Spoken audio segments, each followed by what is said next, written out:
नमस्कार, मी वैद्य पंकज पवार, भगवान धन्वंतरी ध्यान मंदिर येथून आपणा सर्वांचं स्वागत करतो। आज मोक्षदा एकादशी आहे। त्यानिमित्ताने भगवान धन्वंतरी मंदिरामध्ये धन्वंतरी यज्ञ, रामनाम संकीर्तन, शिवनाम संकीर्तन, प्रार्थना व सामूहिक ध्यान, प्रसाद वितरण हे आयोजित केलेलं आहे।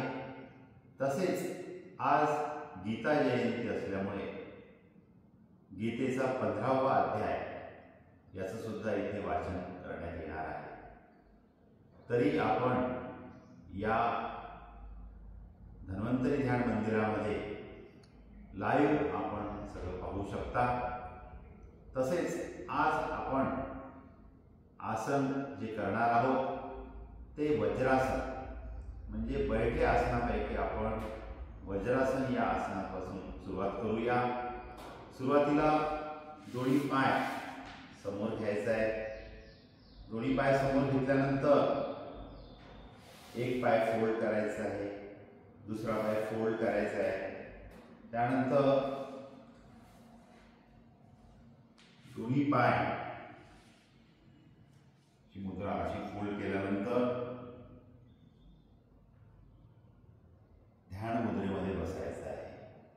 हे करत असताना डोळे बंद करायचे आहे आणि दीर्घ श्वास घ्यायचा आहे, सोडायचा आहे। दीर्घ श्वास घेणे, सोडणे असं 5 वेळा करायचं आहे। आणि वज्रासनामध्ये साधारणतः आपण 2 ते 3 मिनिट बसल्यास आपल्याला जे काही पोटाचे विकार आहेत, ज्याला म्हणतो आपण वायू निर्मिती, उद्गार, डकार येणे, ज्यांना गॅसेसचा त्रास आहे, त्या सर्व विकारांवर वज्रासन हे श्रेष्ठ आहे।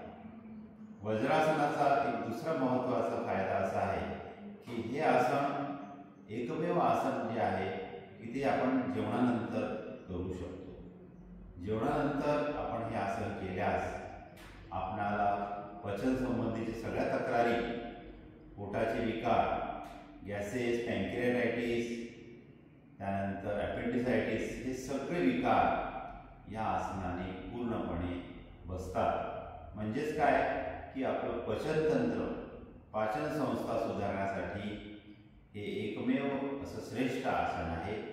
याला आपण वज्रासन